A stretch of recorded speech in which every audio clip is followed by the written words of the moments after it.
Henry de nuevo. What's up? Salut.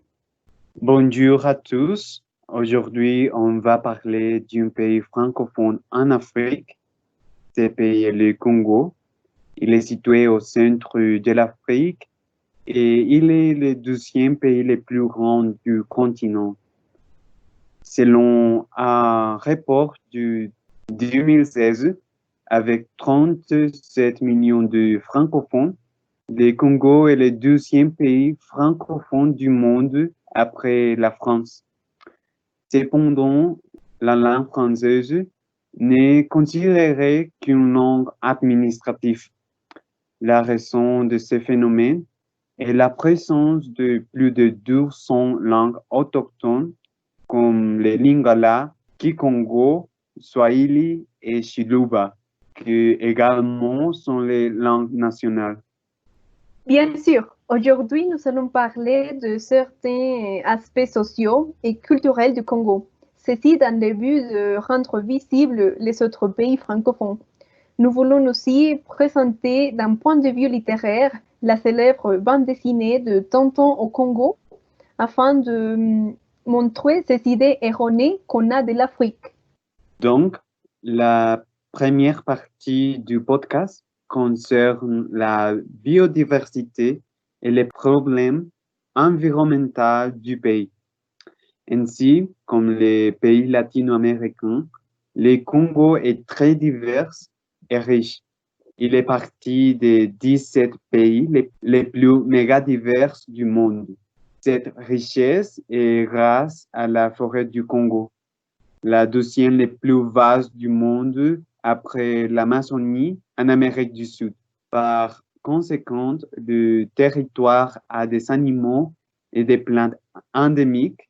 Les plus connus exemples sont des chimpanzés et des gorilles.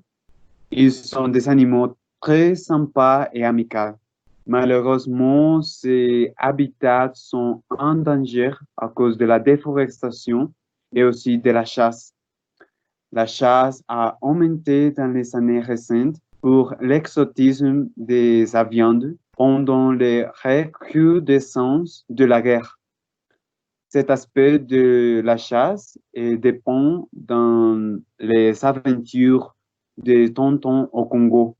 Les animaux sont massacrés par les Européens, c'est cas par Tonton dans toute l'histoire. De plus, maintenant, les animaux ont des problèmes pour la destruction de ces habitats par les hommes.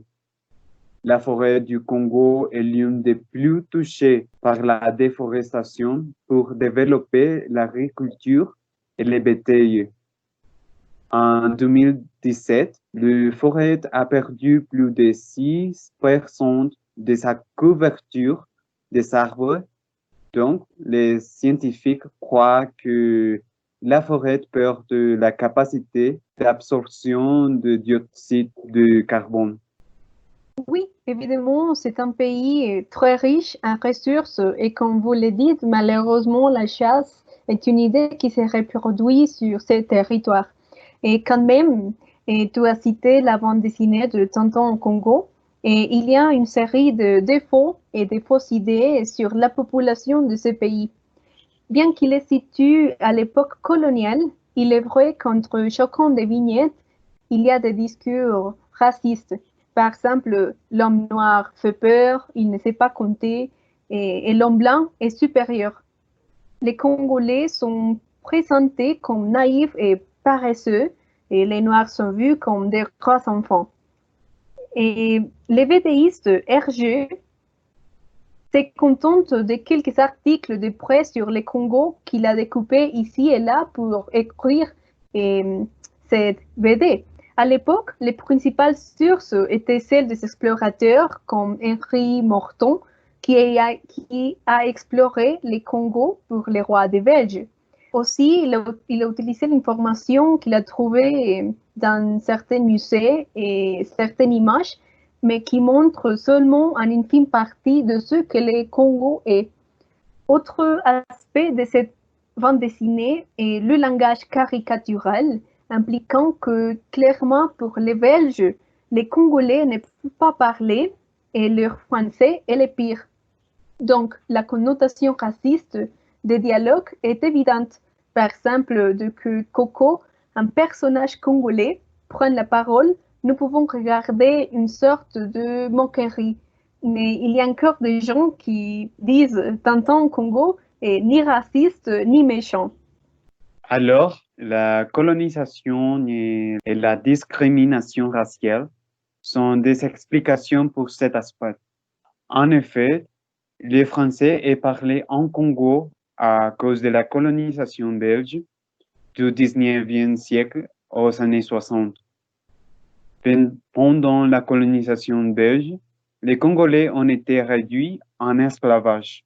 Donc, la population en était fortement affectée par la précarité et la réduction de jeunes noirs. Comme la colonisation américaine, les maladies et les traités inhumains en étaient les principaux raisons. Également, les aventures de Tonton au Congo, c'est possible d'observer que les Congolais affrontent beaucoup de conséquences par la colonisation. Par exemple, les gens blancs sont des scientifiques et des aventurières. Donc, ils sont représentés comme plus intelligents et puissants. Dans l'histoire, les Congolais ne peuvent pas parler à la perfection le français. Ils sont considérés aussi comme lâches à comparaison des Blanches.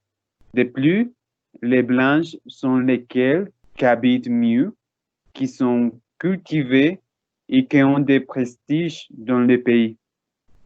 Oui, l'histoire de la colonisation dans ces pays, comme beaucoup d'autres, est marquée par la violence et maintenant se reflète dans la supériorité des classes sociales.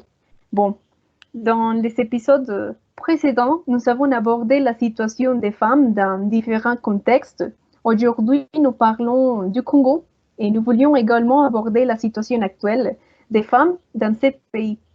C'est ainsi que nous réalisons que les femmes ont été fortement affectées. Pour comprendre leur contexte actuel, il faut comprendre le Congo lui-même.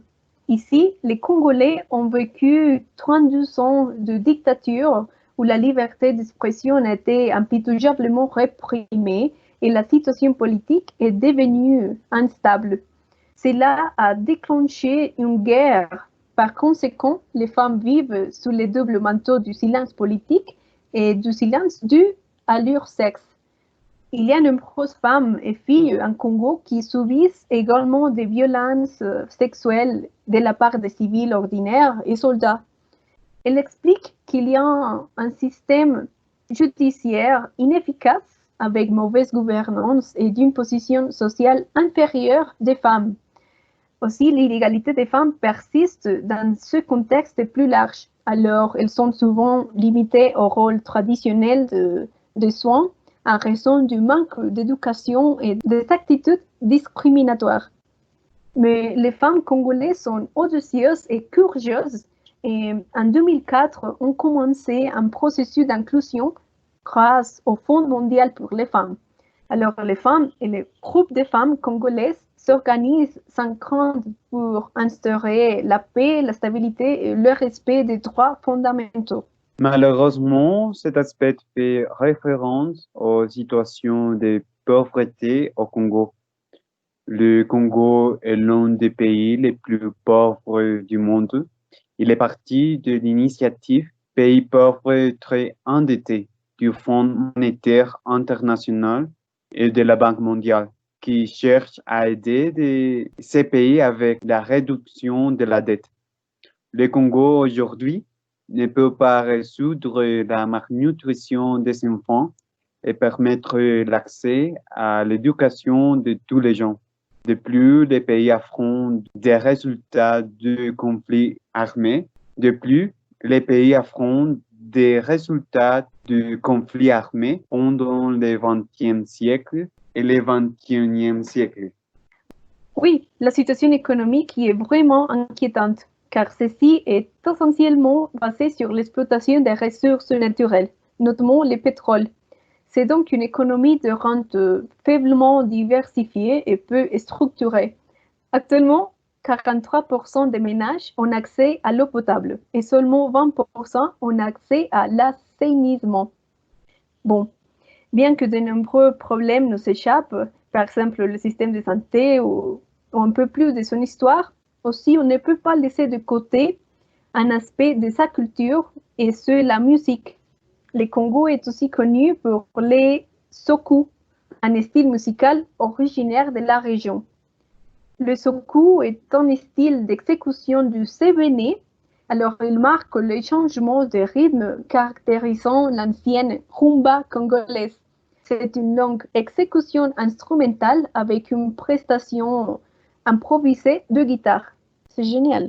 Maintenant, une pièce musicale de soukous.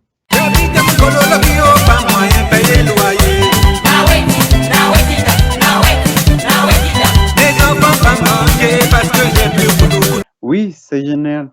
Bref, nous avons parlé de certains aspects sociaux et culturels du Congo. Et malgré toutes les problématiques au Congo, le pays est très intéressant et vaut la peine de connaître.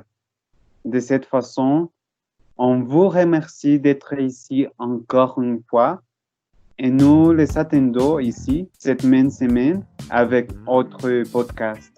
À Bien bientôt. sûr. Merci, au revoir.